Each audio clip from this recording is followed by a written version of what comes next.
இயேசு கிறிஸ்துவின் இனிதான நாமத்தில் இன்றைய ஆவிக்குரிய சிந்தனைக்கு உங்களை அன்புடன் வரவேற்கின்றோம்.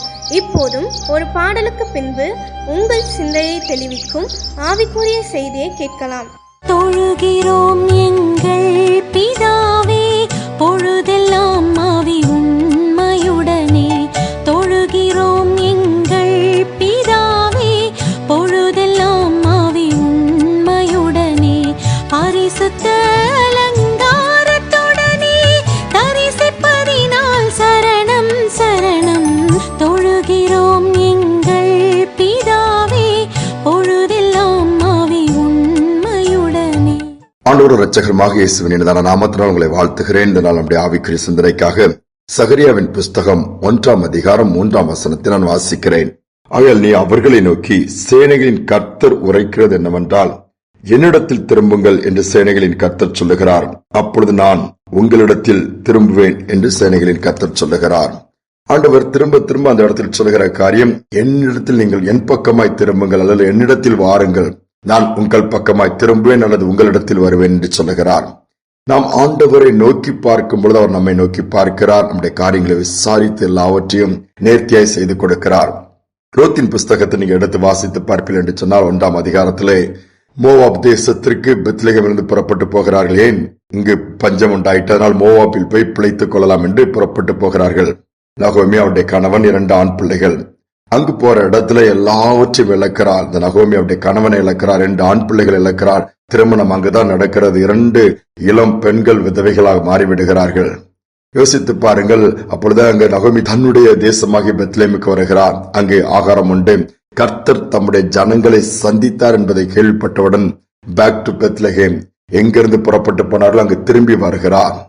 ஏன் இவ்வளவு இழப்புகள் என்று சொன்னால், அநேக நேரத்தில் இழப்புகள் வருவதற்கு காரணம் நாம் எடுக்கிற தவறான முடிவுகளாக கூட இருக்கலாம், நாம் தெரிந்து கொள்கிற தவறான பாதையாக கூட இருக்கலாம், அல்லது தவறான செயல்களாக கூட இருக்கலாம். இவைகள் எல்லாவற்றையும் விட்டு தேவன் பக்கமாய் திரும்பும் பொழுது காரியங்கள் மாறுகிறது. நகோமி திரும்ப தன்னுடைய தேசத்துக்கு வருகிறார். கணவனை இழந்தாச்சு, 2 பிள்ளைகளை இழந்தாச்சு. தன் மருமக்கள் மாட்ட நீங்க வேணா உங்க தேசத்திலே நீங்க வாழ்ந்துட்டு போகும்போது ரூத் மட்டும் திரும்பி வருகிறார். இங்கு தன்னுடைய தேசத்துக்கு வரும்பொழுது தேவன் கண்ணோக்கி பார்க்கிறார். தேவன் அவர் பக்கமாய் திரும்புகிறார். அதே ரூத்துக்கு மீண்டுமாய் வாழ்க்கை கொடுத்து அந்த சந்ததியில் தான் இயேசு இந்த பூமிக்கு வருகிறார். அவ்வளவு ஆச்சரியமாக இருக்கிறது. அவ்வளவுதான் முடிந்து போனது என்று எல்லாரும் சொன்னார்கள். இனி எழுந்திருக்கவே முடியாது. அந்த அளவு இழப்புகள், அந்த அளவு பாடுகள், அந்த அளவு வேதனைகள், அந்த அளவு போராட்டங்கள் எதுவுமே இல்லை. ஆனால் என் ஆண்டவர் திரும்ப அந்த குடும்ப வாழ்க்கையை கட்டி எழுப்புகிறார். திரும்ப நகோமி கண்களிலே ஆச்சரியப்படத்தக்க விதத்திலே காரியங்கள் நடக்கிறது. இதைதான் ஆண்டவர் இன்றைக்கு நமக்கு செய்ய விரும்புகிறார். ஒரு அருமையான குடும்பம், வியாபாரம் பண்ணுகிறார்கள். வியாபாரம் நன்றாக போய் கொண்டிருக்கிறது. ஒரு குழந்தைகள் உண்டு. அதிலே மூத்த மகளை எப்படியாவது டாக்டர் படிக்க வைக்க வேண்டும் அவளுக்கு விருப்பம். ஆனால் அந்த மகள் அந்த அளவு சரியா படிப்பதில்லை. எவ்வளவோ டியூஷன் வச்சு பாக்குறாரு, அந்த அளவு தேருங்கிற அளவுக்கு இல்லை. அதனால இவருக்குள்ள என்ன பண்ண, எப்படியாவது படிக்க வைக்கணும், பணம் நிறைய கொடுத்து எப்படியாவது மேனேஜ்மெண்ட் கோட்டாவில் எடுத்துடணும்னு சொல்லிட்டு இவர் தொழில் ரீதியா அநேக முயற்சிகள் எடுக்கிறார். குறுக்கு வழிகளை கையாளுகிறார். அநேக பொருட்கள்ல கலப்படம் பண்ணுகிறார். அந்த வெயிட் மிஷின் எல்லாத்திலுமே பிரச்சனை, ஏதாவது மாற்றங்களை கொண்டு வந்து ஏராளமாய் சீக்கிரமாய் பணத்தை சேர்த்து அந்த பணத்தை கொடுத்து மகளை எப்படியாவது டாக்டருக்கு படிக்க வைத்து விடும் என்பது அவருடைய முயற்சி. ஒரு நாள் அப்படி பண்ணி இந்த காரியங்கள் போய்கொண்டிருக்கிறது. 1 மாதம் 2 மாதம் போகும் பொழுது கொஞ்சம் கூட படிக்கிற ஒரு வாய்ப்பு குறைஞ்சிட்டு போகுது. ஆனாலும் பணம் இருக்கலாம், பார்த்துக் கொள்ளலாம் இவருக்கு ஒரு நினைப்பு. அப்பொழுது அந்த ஒரு தொழில் ரீதியாய் அங்க இருக்கும்போது அவருடைய நண்பன் வந்து சந்திக்கிறார்.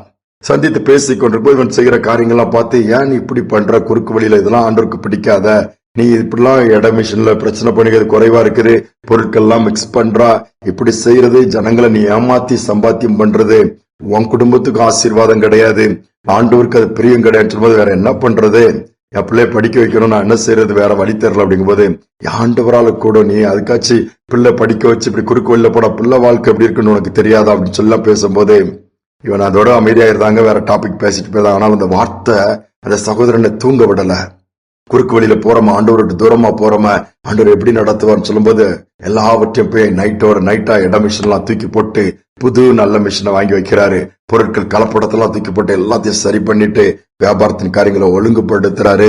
ஜெபிக்க ஆரம்பிக்கிறார். ஆண்டவரே, நான் இதுவரை போன தவறான பாதையை மன்னிச்சிருங்க, உண்மை நோக்கி பார்க்கிறேன்னு சொல்லிட்டு ஒழுங்கா நேர்மையா செய்து நான் அதன் மூலமா சம்பாத்தியம் பண்ணி என் குடும்பத்தை காப்பாற்ற விரும்புறேன்னு ஆரம்பிச்சாராம். 1 வாரம் 2 வாரம் கடந்தது. போயிட்டு இருக்கும்போது ஒரு நாள் நைட்டு லேட்டா வராரு. மகா ரூம்ல லைட் எரிஞ்சிட்டு இருக்குது. என்னவா இன்னும் தூங்காம உட்கார்ந்துட்டு இருக்கிறேன்னு சொல்லி திறந்து பார்த்தா படிச்சிட்டு இருக்கிறா. இவருக்கு ஆச்சரியம். படின்னு நான் சொல்லும் போது அவ படிக்கல, இப்ப நல்லா படிக்கிறாள்னு சொல்லிட்டு ஆச்சரியப்பட்டார். சரிமா படிக்கிறேன்னு சொல்லிட்டு போயிட்டாரு. படிச்சு தேர்வா எழுத ஆயத்தமாகி தேர்வு எழுதுனா ரிசல்ட் வந்துச்சு. அதிக மதிப்பெண்களை வாங்கி நல்ல தேர்வு பெற்று அந்த மெடிக்கல் சீட் வாங்குற அளவுக்கு அவ ஸ்கோர் பண்ணாலாம். யோசித்து பாருங்க. ஆச்சரியப்படுகிறார். எந்த ஒரு காசு கட்டாம படித்து பட்டம் வாங்க மருத்துவராக கர்த்தர் கிருபை கொடுத்தாராம். கர்த்தர் பக்கம் நான் திரும்பும் பொழுது, கர்த்தரை சார்ந்து கொள்ளும் பொழுது, உண்மையாக இருக்கும் பொழுது, ஒருவேளை புது இழந்து போயிருந்தாலும் அதை திரும்ப பெற்றுக் கொள்ளக்கூடிய வாய்ப்பை கொடுக்கிறாரு. முடியாத காரியங்கள் எல்லாமே நம்முடைய பிள்ளைகளுடைய வாழ்க்கையிலும் கூட மாற்றங்களை கர்த்தர் கொண்டு வருகிறார். இந்த நாளில நம்மை தாழ்த்தி ஒருவேளை ஆண்டவருடைய அன்பை விட்டு தூரமா போயிருந்தோம்னா, ஆண்டவர் தேடுகிற காரியங்கள்ல குறைவுள்ளவர்களா இருந்தோம்னா, நம்முடைய வாழ்க்கையில உண்மையற்றவர்களா இருந்தோம்னா, அதெல்லாம் ஒழுங்குபடுத்தி கர்த்தர் பக்கமா திரும்புவோம். இந்த நாள்ல கர்த்தர் எல்லாவற்றையும் ஒழுங்குபடுத்தி ஆசீர்வாதமாய் மாற்றுவார். கரடு முரடானவைகளை சமமாக்குவார். பள்ளங்கள் எல்லாம் நிரப்பப்பட்டு விடும். கோணலானவைகள் எல்லாம் செவையாயிரும். ஜெபிப்போம். அன்பின் தகப்பனே, நீர் சர்வ வல்லமையுள்ள தேவன், நீர் நீதிபரர், நீர் உண்மையுள்ளவரப்பா.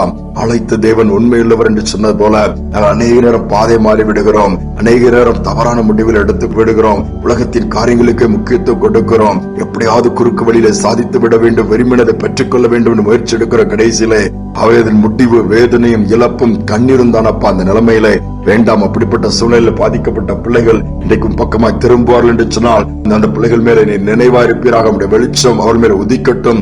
சூழ்நிலைகள் மாறட்டும். அற்புதங்கள் நடக்கட்டும். உண்மை உத்தமத்தோடு போய் நான் இருக்கிறேன், ஏன் என் வாழ்க்கையில பிரச்சனை, என் வாழ்க்கையில போராட்டம் என்று சொல்லி கலங்குகிற பிள்ளைகள் இந்த நாளிலே தைரியம் கொடுத்து அதற்கான பிரதிபலனை கட்டளையிடுவீராக. தாழ்த்தி ஒப்புக் கொடுக்கிறோம். துதிகனமையுமே ஏற்றுக்கொள்ளும். மீட்பர் இயேசுவின் நாமத்தில் வேண்டிக் கொள்கிற நல்ல பிதாவே, ஆமேன், ஆமேன். கர்த்தர் பக்கம் நாம் திரும்பும் பொழுது கர்த்தர் நம் பக்கம் திரும்புவார். காரியங்கள் ஜெயமாய் முடியும். பள்ளங்கள் எல்லாம் நிரப்பப்பட்டு விடும். கோணலானவைகள் செவ்வையாகிவிடும். கரடு முரடானவைகள் கூட சமமாகும். இந்த சிந்தனையோட நாளை தொடருவோம். மீண்டுமாய் நாளை தினம் சந்திப்போம். பள்ளங்கள் எல்லாம் நிரம்பிட வேண்டும். மலைகள் குன்றுகள் தகர்ந்திட வேண்டும். கோணலானவை நேராகணும்.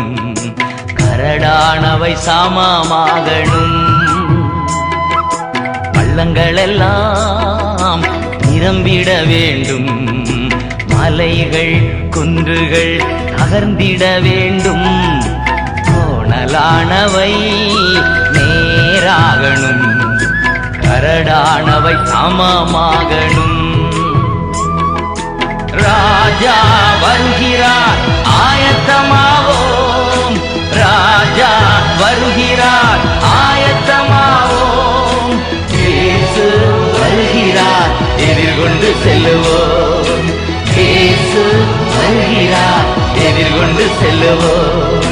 பள்ளங்கள் எல்லாம் நிரம்பிட வேண்டும். மலைகள் குன்றுகள் தகர்ந்திட வேண்டும். கோணலானவை நேராகணும். கரடானவை சமமாகணும்.